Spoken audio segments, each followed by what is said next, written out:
All right, welcome back, everybody. It's our third installment here of the All-American Gridiron online summit series hosted by Phenom Global Sports. My name is Emerson Kilgore. I'm glad to be aboard here. Just quickly want to introduce all our panelists here. We can go around quickly. They can quickly just introduce yourselves, and we'll get right into the topic of recruiting in this day and age here. So I will quickly start with Coach Peter Isaac. Just introduce yourself quickly, then we'll go around, and then we'll get going. Coach, take yourself off mute. I think we all Canadians on purpose. Canadians are having difficulty today. Peter Isaac, I'm up here in Canada. How are you all doing? Great, Coach. Glad you be aboard here. Coach Guines. Good afternoon, everyone. Coach Andy Guines here. Thanks so much for having me here today. Coach Jefferson. How you guys doing? I'm Coach John Jefferson. I'm here in Atlanta, Georgia. Thank you. And Coach Carter. How you doing? Coach Brandon Carter, Toledo, Ohio. Thank you all. I am joined by fellow Phenom staff members, CJ Pounds, Tiffany Finch, and Thomas Epps. So again, I just want to thank all you guys for being here today. And let's just jump in to recruiting here. So recruiting now, especially right now in this day and age with the pandemic going on and everything else, is taking a sudden turn. I think a lot of folks have a lot of good questions pertaining to their next step in this journey of sports. And I feel with this panel here, we're going to definitely get a lot of them answered. So I really want to start off by just, Coach Carter, I'm going to start with you, and then we can keep moving here. So, as far as these young men getting exposed and really getting looked at by these college coaches, what have you seen as the biggest change from pre-COVID to right now? The biggest change, obviously, is not being able to have the students on campus for camps and stuff like that.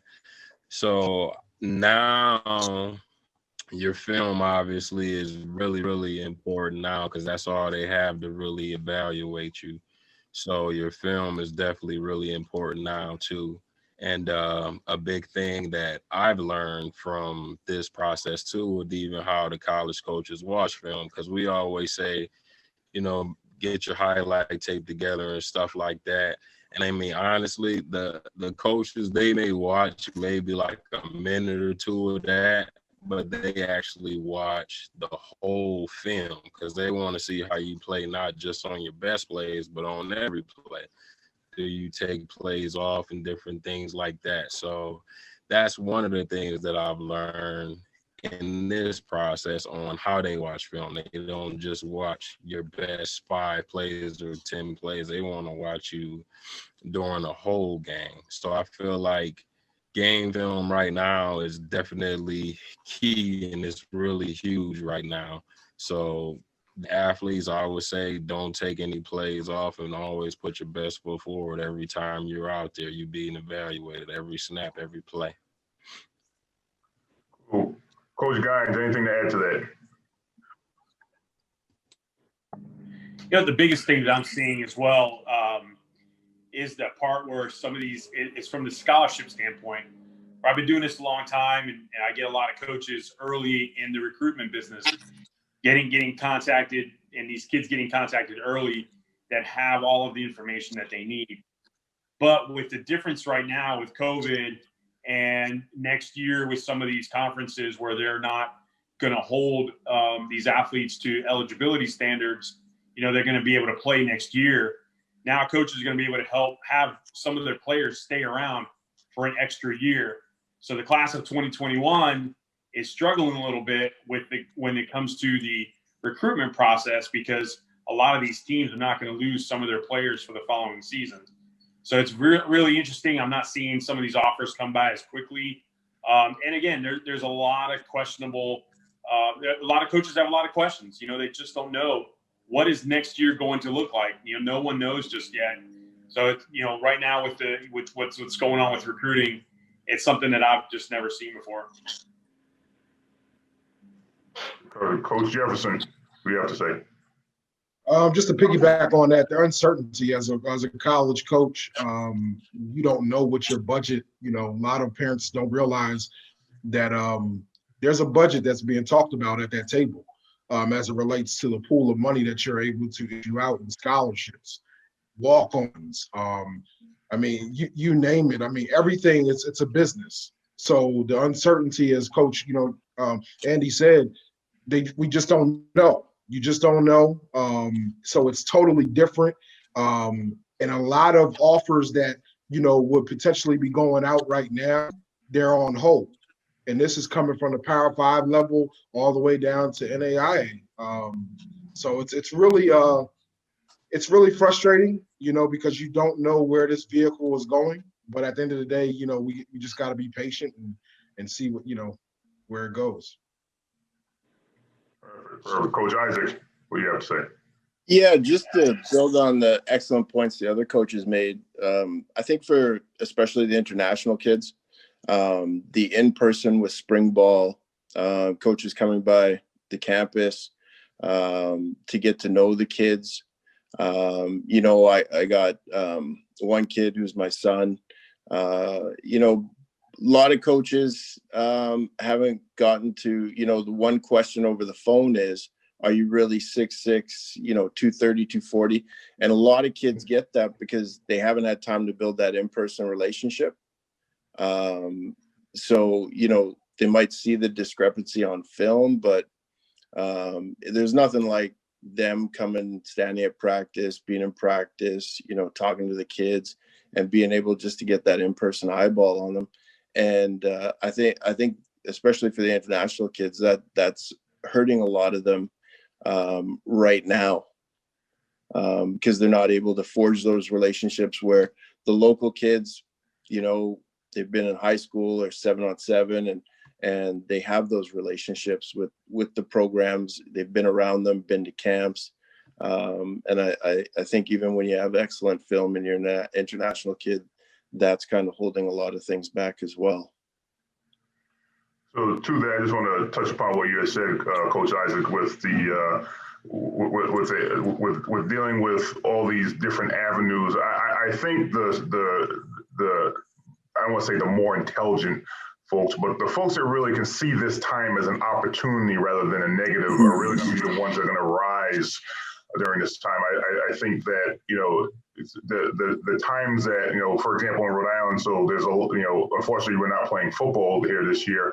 However, instead of folks, just saying, oh, well, now I'm just going to sit at home and play video games and get fat, these kids are doing exactly everything they need to do in terms of working out and running and getting with certain personal trainers to really get them as in best shape as possible for whatever lies ahead. And I think, the uncertainty of all this is really something that can be used to everyone's advantage. I think, there's so tackle football isn't being played, but right now there's flag and there's some 7-on-7 form hearing in mass and everything else. So there's some of that going on, but I really do think, and this is where, I feel that Phenom Global Sports is really going to start making headways, is that, we're introducing 9-on-9 into the market. As much as everyone loves 7-on-7 and, loves that, it shows no love to the offensive defensive line, which if you're a football guy, I think all of us here can definitely agree that the game is won and lost in the trenches. And when these coaches don't focus on working on these kids in the trenches, then ultimately that's a problem. You're not going to win a lot of games with a weak offense and defensive line. So I really feel that, Phenom Global Sports is really pioneering the path to, expose these kids and get everyone better, not just the skill positions.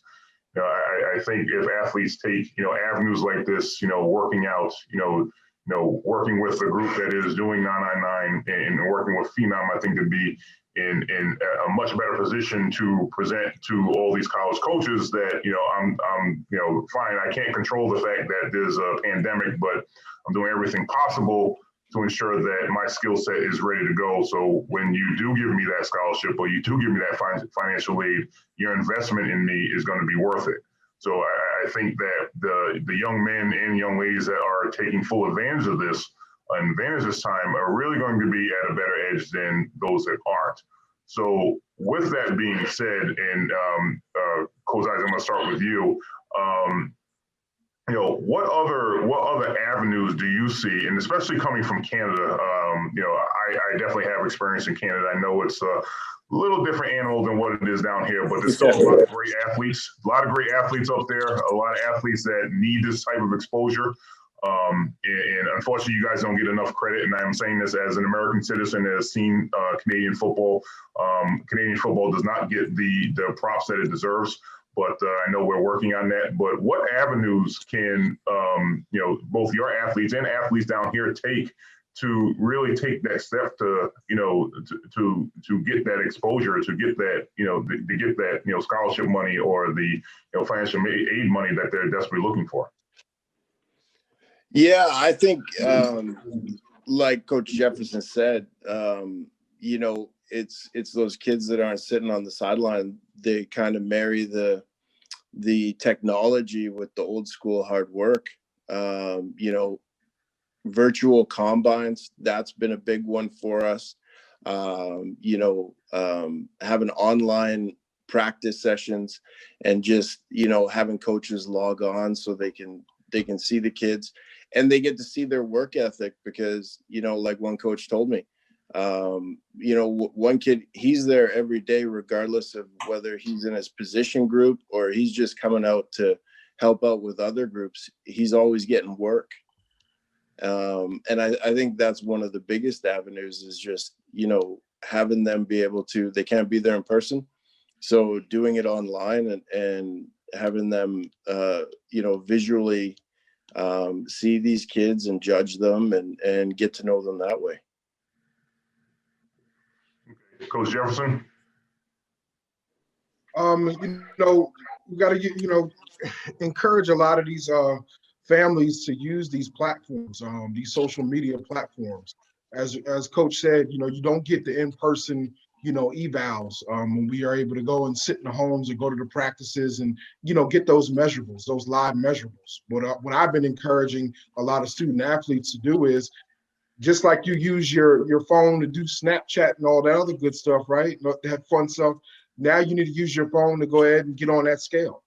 Now you need to go ahead and get, your coach to go ahead and do the measurements or what have you, your height and weight, and show that, actual data. So now coaches can get a bead on that.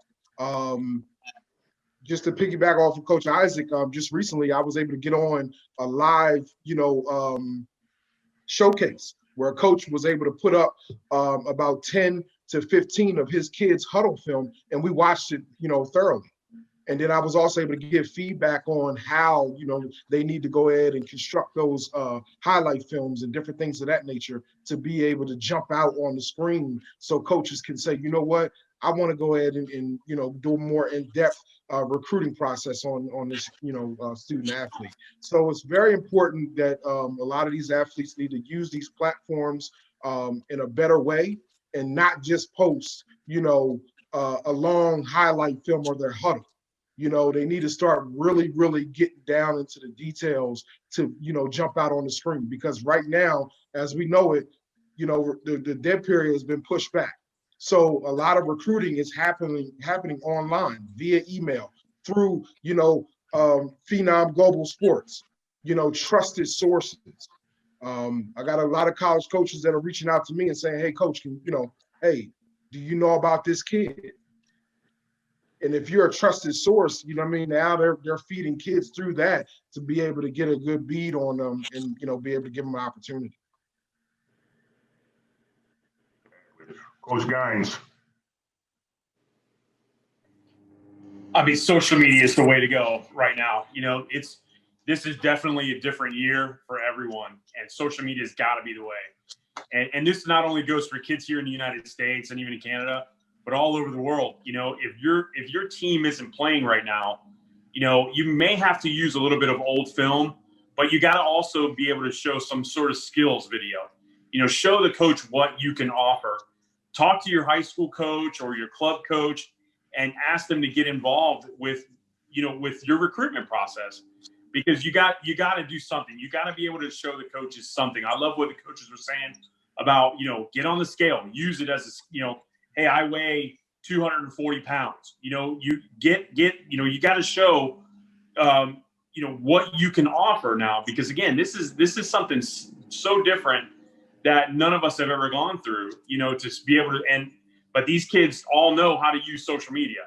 You know, they've got Twitter, Snapchat, Facebook, Instagram, all of those things that they can really utilize social media to get their information out there. Like I just saw a young man that's about, you know, 14 years old, and he is utilizing Facebook like I've never seen before. He's going out there, finding coaches, friending them, and then he talks about not only what he's doing in his community, but he's also showing his skills. And his team isn't even playing right now. His you know, club team was canceled this year. So again, you got to get out there and be different this year.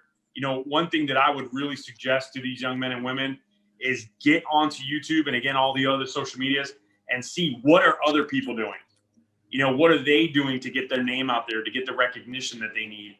And then also, you know, talk to the experts, talk to coaches, high school coaches, club coaches.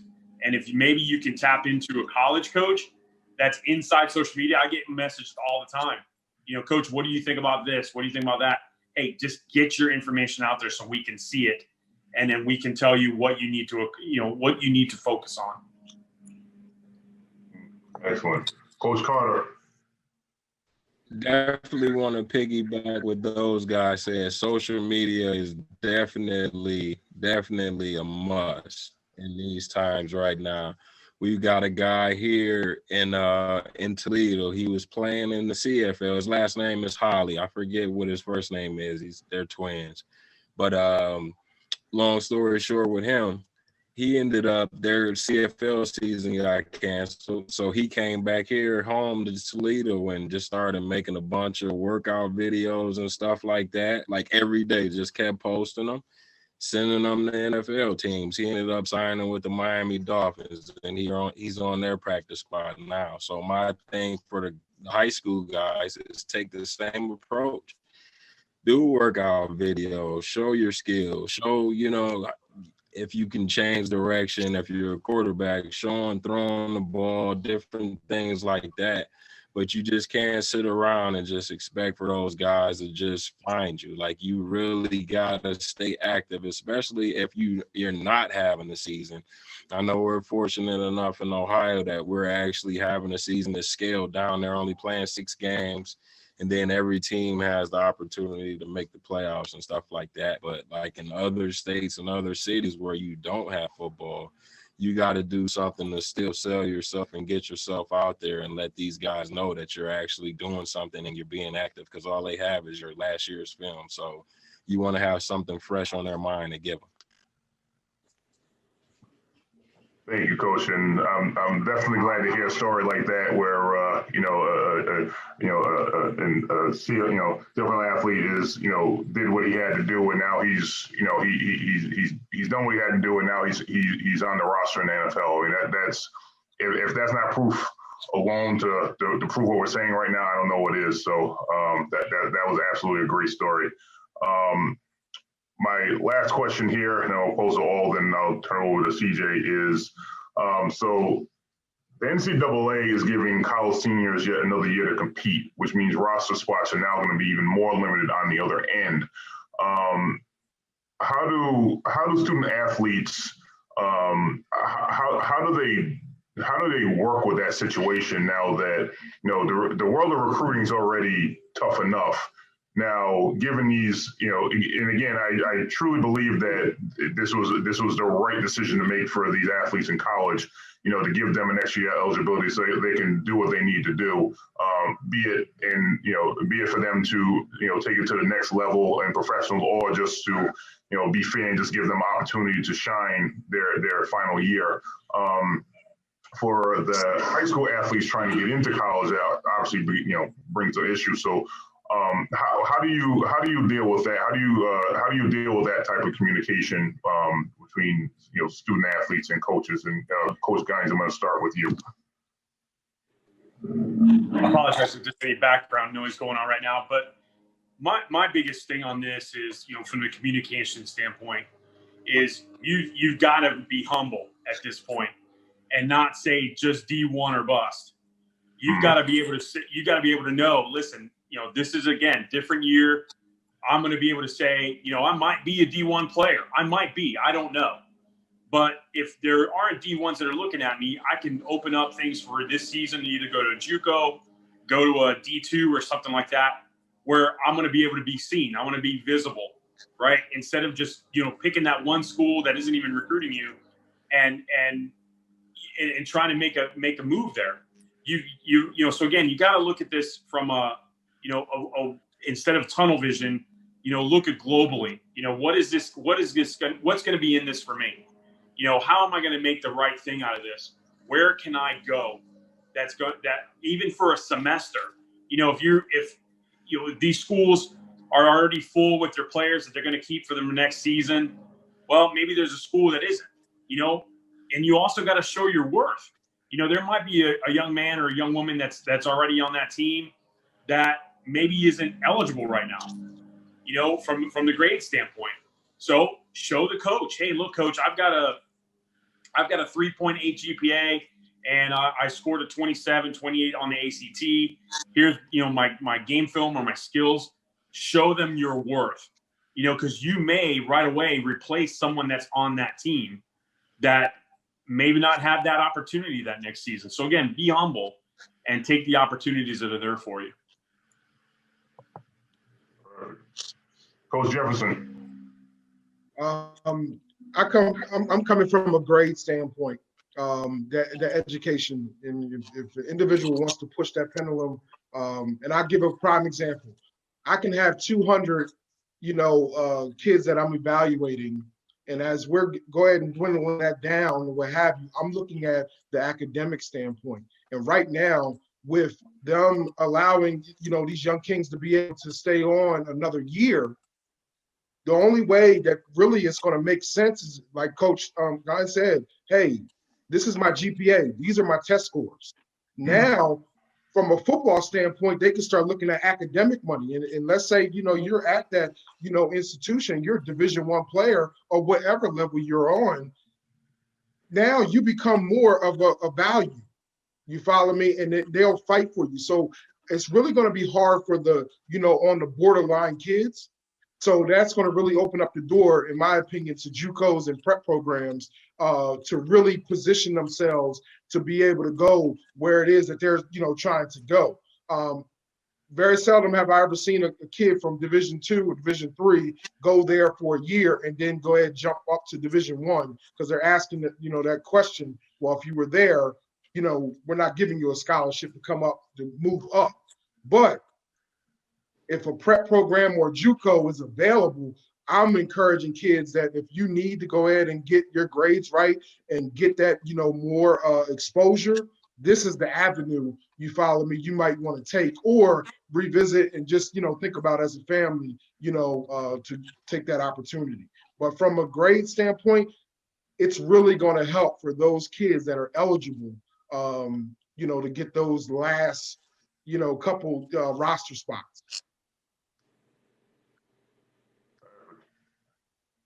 Coach Carter.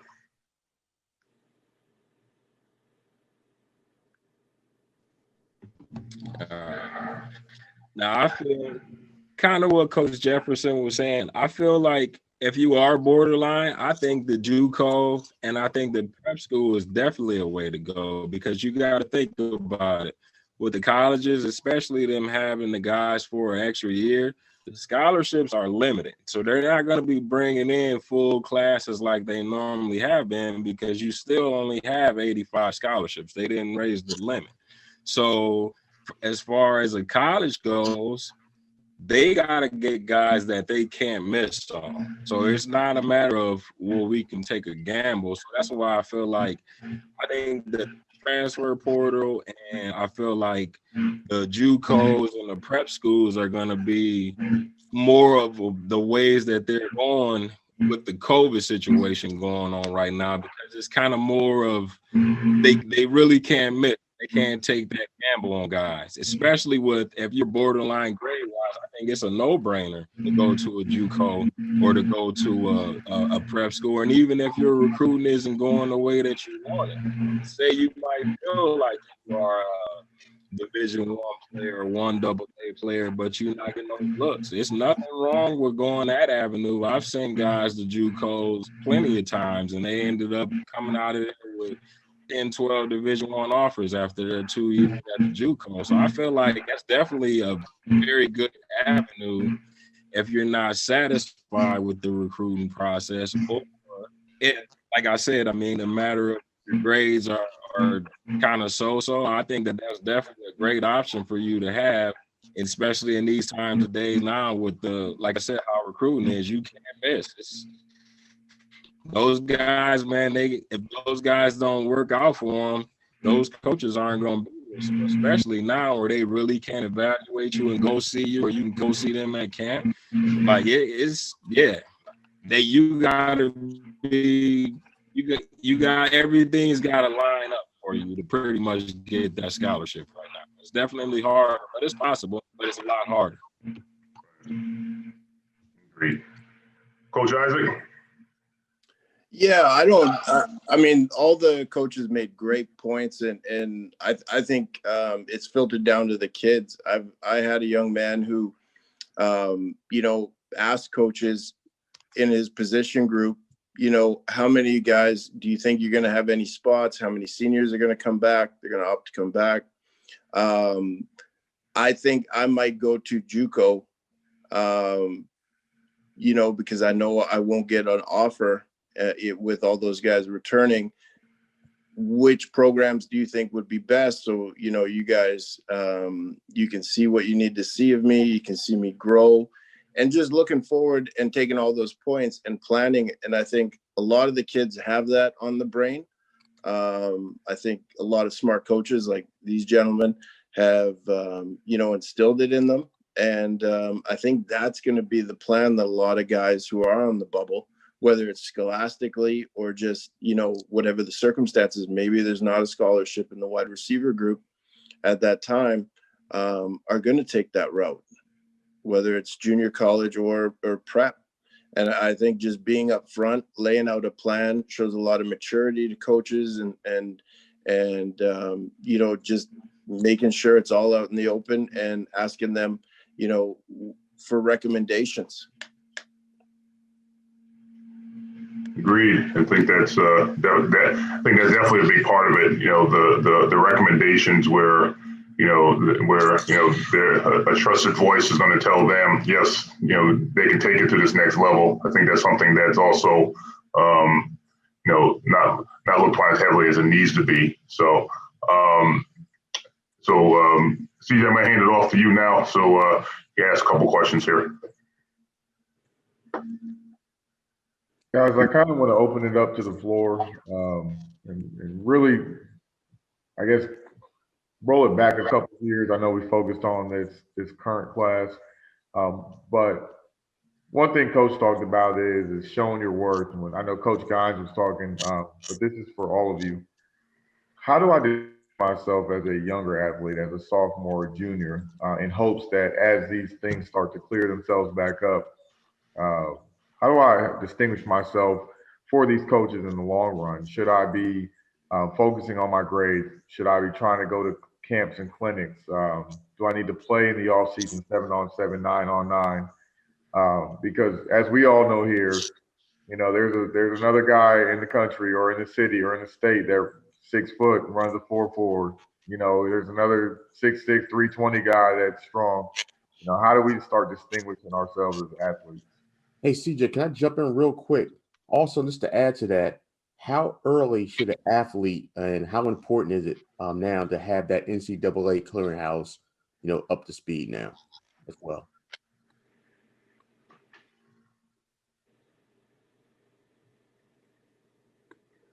I'll jump right in and really, dive in on this or what have you. I feel like, young athletes need to really, you need to work on your work. So if you're not having a season, you need to go ahead and get with a 7-on-7. You need to get with a trainer and really start, dialing in on the things that you need to do to develop. One thing as a college coach, what I recruit is need and value, right? Do I need a particular position or do I need a value, right? Do I need a quarterback later down the line? So a lot of us are looking at consistency, explosion, different things of those nature, where we can go ahead and make those offers. I do feel like what COVID has done has taken it back to old school where they're looking at kids primarily just in high school and not all the way in grade school, middle school, and giving those offers to 12-year-olds and 10-year-olds. It's really getting back to, need and value right now. So what I would say to the younger athletes is they need to start positioning themselves, to grow in the game.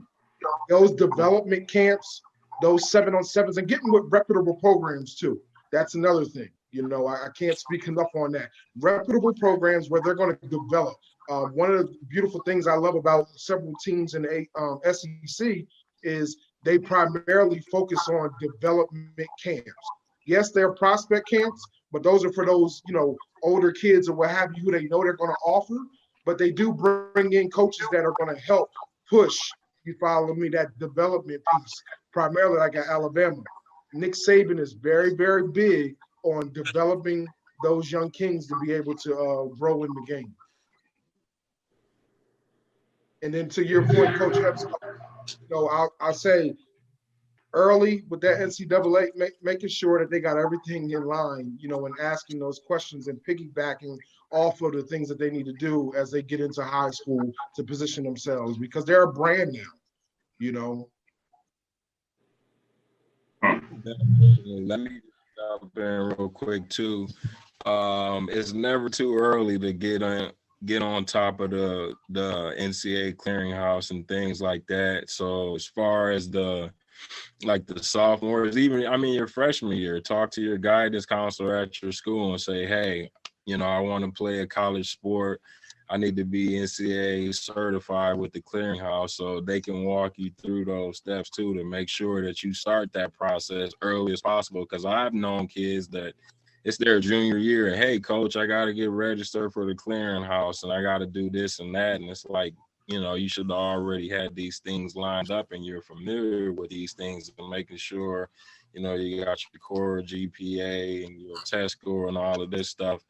And they're kind of waiting later in the game to where I feel like obviously the school is partly at fault with that, but then the parents are too. But if they don't know, then how can they, tell those kids that if they don't know about it, so that's definitely something that I always preach to parents the early as possible as far as getting familiar with the NCAA clearinghouse. If you have plans on your son or daughter playing a college sport, they definitely need to be familiar with that.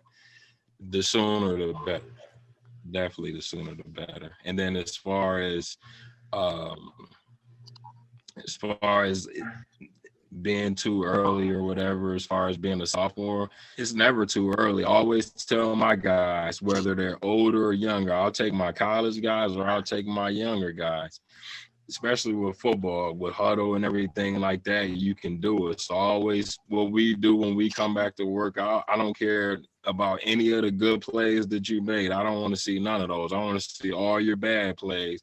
And I want to break those down to see what you were doing or not doing on those situations, why it wasn't a good play. So we attack those things. I'm more of a, work on your weaknesses than more of a work on your strengths. I just feel like if you balance that out, then you can become a complete player. So I always take the negative film and try to turn it into a positive. So we'll just take one thing at a time. Boom, let's fix that. Then when that's fixed, then we'll go to the next thing. So I feel like there's definitely opportunities for guys. If they really want to excel and get better, there's definitely opportunities out there for guys to get better, not just during your season, but in the off season. Off season is key.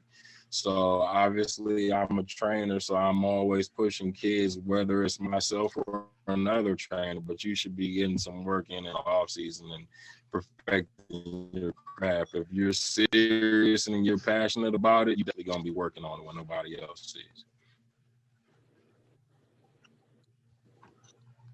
I've always had the rule of thumb about how early is early enough. To me, it really depends on the sport. But I always say is at the end of your first season on varsity is when you really need to start getting out there, because all of you guys know we're not looking at JV video, right? So we're looking at varsity stuff. So what happened? So if you're a freshman and you were blessed enough to play varsity and you did very well, right at the end of that season is when you need to start hammering it out and showing, your game film to coaches, and then also getting yourself established within the NCAA eligibility and the NAIA eligibility as well. That to me has always been a rule because, again, it depends on the sport, because baseball recruits extremely early. I've seen kids, getting recruited in 9th and 10th grade because the coaches really dig in there and start looking at some of these kids. Some of them might be throwing already at 90 miles an hour, and as they're going to get bigger and better in high school, now the coach already has their hands on them. Football, not so much unless they've already grown, pretty big in the 9th and 10th grade. You're already, you may be 5'11", but then all of a sudden by the time you're a senior, you're 6'3". So, that's sometimes with football and things like that, coaches might be waiting a little bit longer. Soccer is the same thing. It really, to me, just depends on the sport. But I've always had that rule of thumb where if it's, if you finished one season, full season, and you played on varsity, that's when you really need to start hammering it out and getting your information out there to coaches around the country.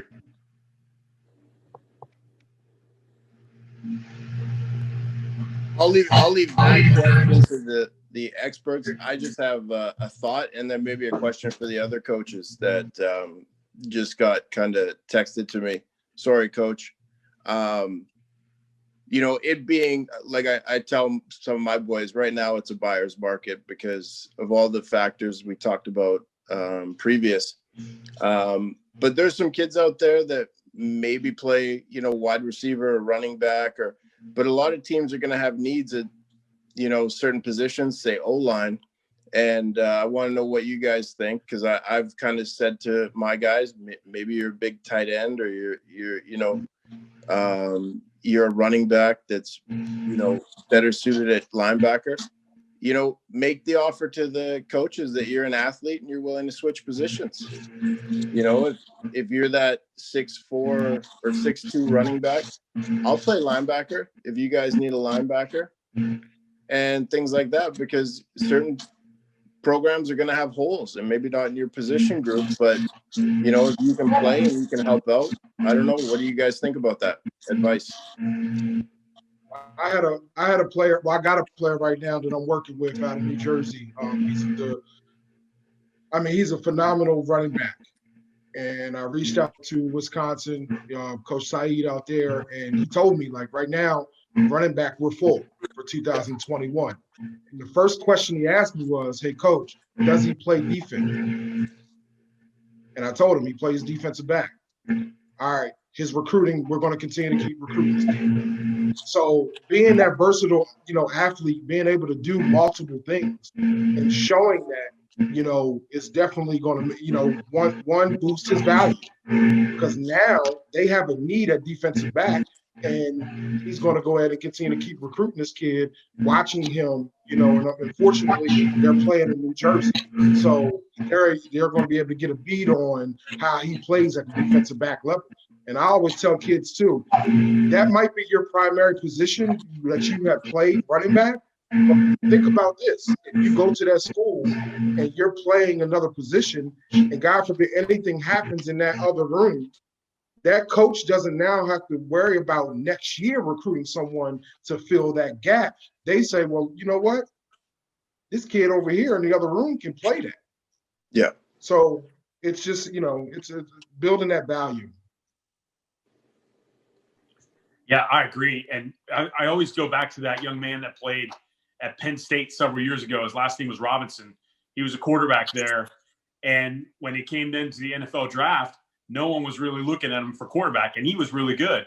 So what did he do? He ended up changing his position and ended up playing several years in the NFL. I think he was a running back or a tight end or something like that for the San Francisco 49ers for some time. So it's about that. You're right, Coach. It's about that versatility. What can you offer? Be open to that. Not think that says a lot to that coach, Coach Jefferson, that reached out to you that said, hey, my running backs are full, but can he play defense? Man, that says a lot about that coach. One, he trusts your judgment, but man, he might have missed out on that kid that he could have been a very good defensive player if he didn't ask you that question. So I think that's great. So again, being versatile and showing them, hey, yes, I want to be a running back. Yes, I want to be a quarterback, but I can also play defensive back. Give me that opportunity, and it's going to open up a lot of doors for you. Can I also kind of piggyback, man, on this and say, what do you see, or what are your thoughts about an athlete who specializes only in football? Do you think that athletes should drop the other sports that they're playing at any given point, or should they pursue, playing baseball, basketball, track, and all of the extra sports?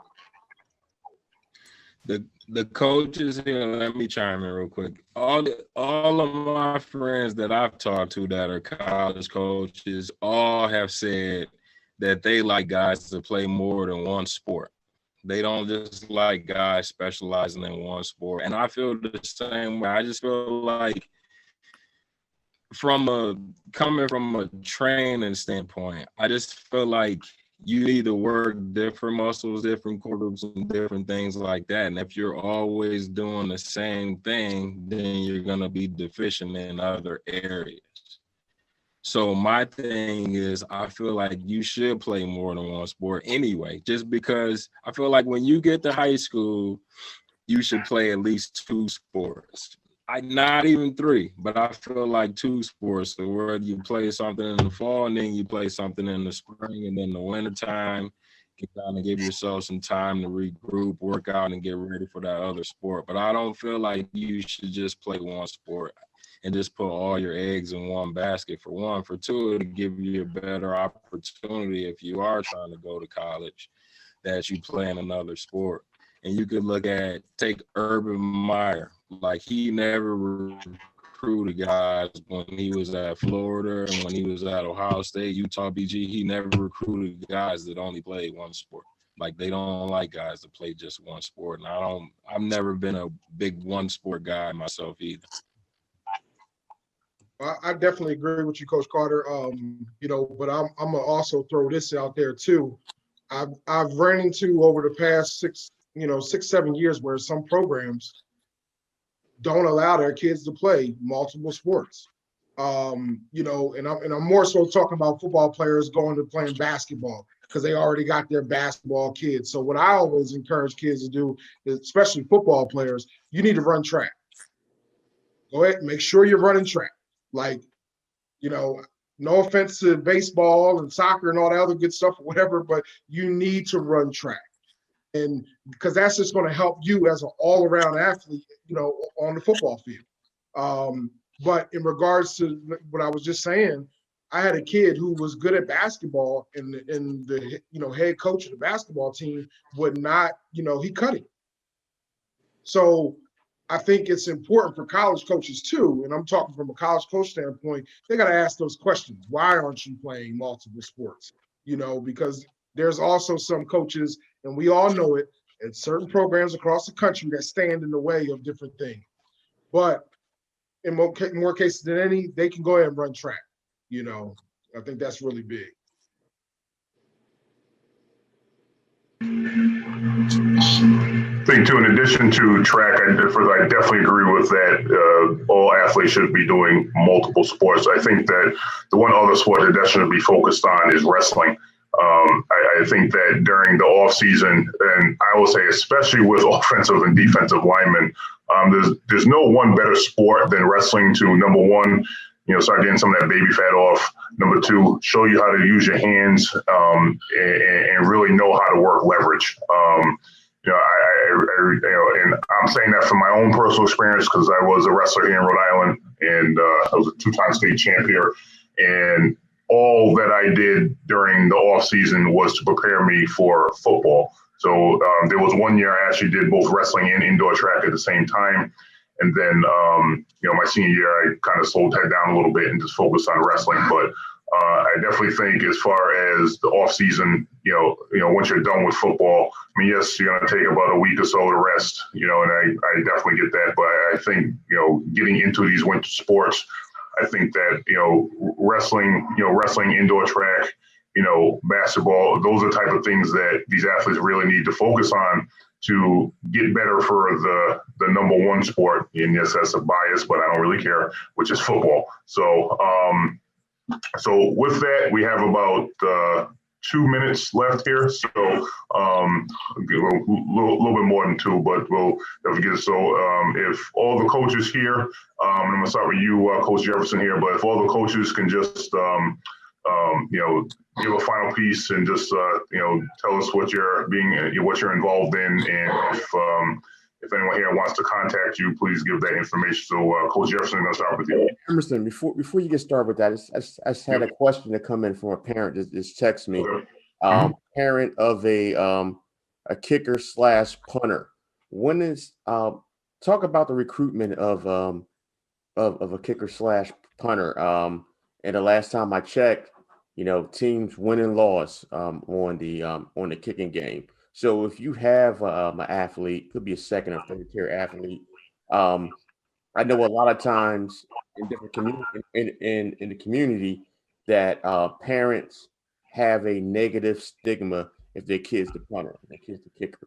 How would you overcome that type of mindset and talk about the recruiting of kickers and punters that are out there? What avenues is it for them? Because right now we're just talking about quarterback and skill position alignment. Let me jump in real quick. I actually had a long snapper that I work with here. He ended up getting a scholarship. He goes to Arkansas Pine Bluff. But what he did was, and that's kind of how I learned with the special team aspect of things, but it's called the Coles Kicking Camps. And they have those all over the country, in different parts of the country.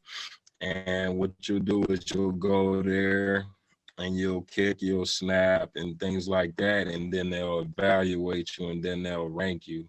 And the colleges, Coach Jefferson, he may be familiar with it. The colleges can kind of go and look at those things as far as from a standpoint of if you're a 5-star kicker, 4-star kicker, 3-star kicker, and things like that. So I would definitely highly recommend Cole's Kicking Camp. Thank you for that. Yeah, I'll. Go ahead, Sorry, Coach. Go ahead. No, I was just going to piggyback off of Coach Carter. Definitely, put yourself out there in some different kicking camps and stuff like that, or guys that specialize in that particular area of football. And then I'm gonna make sure I throw this out there because a lot of parents don't realize this, and particularly for specific positions. They need to start going to these websites of the schools and putting themselves on the mailing program. Meaning, go to their site and it says prospects. A lot of kids do not fill out that information because once they fill out that information, now you're on their mailers. Now they're going to actually start to go and eval, you follow me, who puts their information in there. And then when you're talking about kickers, let me tell you, schools are in need of kickers. Right. It may not be a sexy position.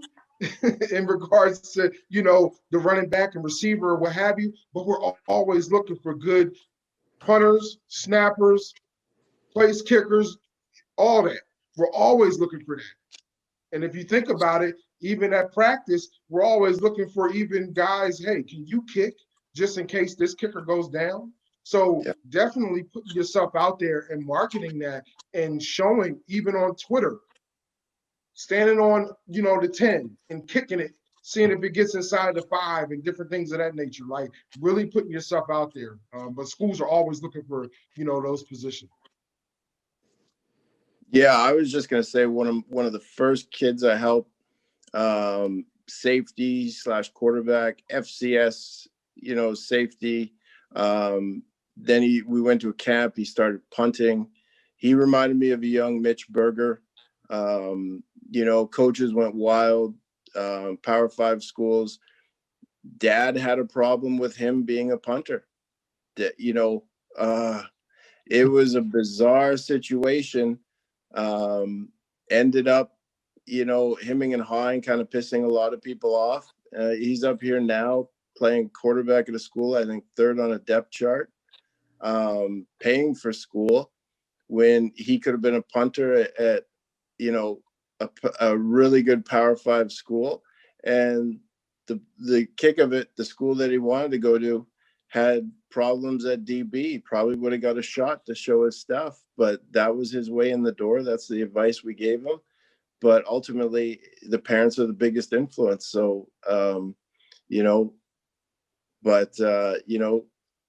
that's the way to get in. If parents him and haw about it and don't think you're a real football player, hey, he would have been getting his school paid for, and he would have been on the field with some of the best talent. It is what it is. And, that's the way to go about it. Is that's what they need. And sometimes you just got to give them what they need and make the most of your situation. Don't look a gift horse in the mouth. Yeah, you got to get your information out there, again, using that social media platform. A friend of mine a few years ago was a phenomenal soccer player, Brazilian, was playing in a college here in the United States, NAIA, and just so happened to be on the football field at the moment where the football coach was walking by as he was kicking a soccer ball. And the coach saw how hard he was kicking it and how far he was kicking it. He said, you know what? I'm going to switch it. I'm going to put a T here, and I want to see how far you could kick a football. And he kicked a 55-yard field goal. And here's what's crazy is right after that, he was missing about $2,000 that he was still paying. He had an athletic scholarship, some academic money, but he was still paying about $2,000-$3,000 out of his own pocket. And the coach said, I'll give you that money if you come kick for our football team. Never played American football ever in his life. And then he went and kicked for an NAIA school and actually did very well.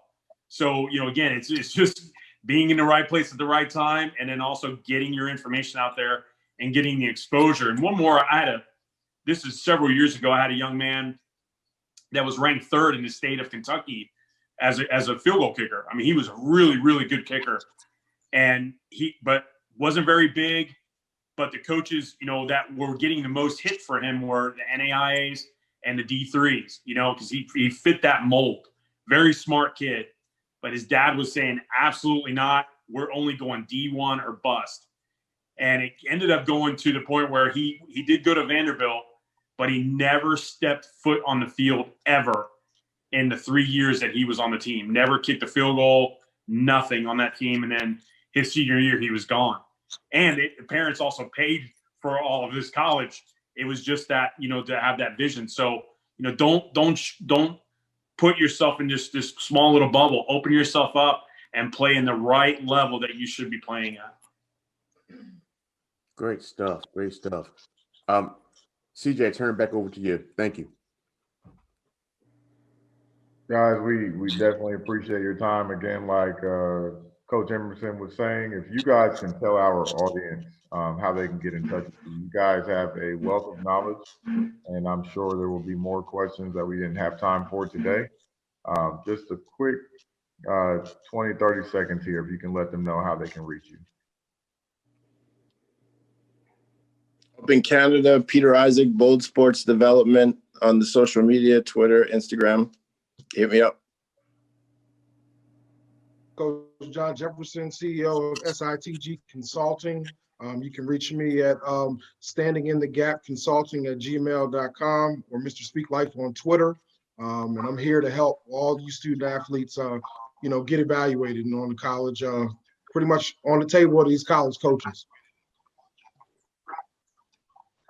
Guys, this is Coach Andy Gines. You can find me on Instagram.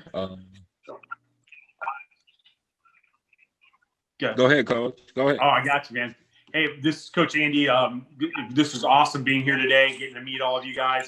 And you can find me on Instagram at Coach A Recruits, or you can also email me at coacharecruits@gmail.com. I'm the owner of Coach Andy Recruiting Services, and I'm also the owner of the Mixed Sports Club, where we own semi-pro and professional teams located in Orlando, Florida. So this is a great platform, guys. Thank you so much for having me today.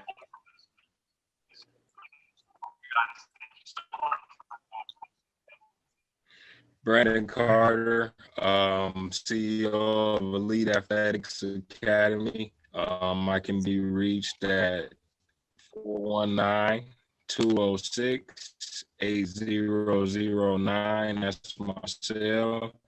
And then online social media is just Elite Athletics Academy.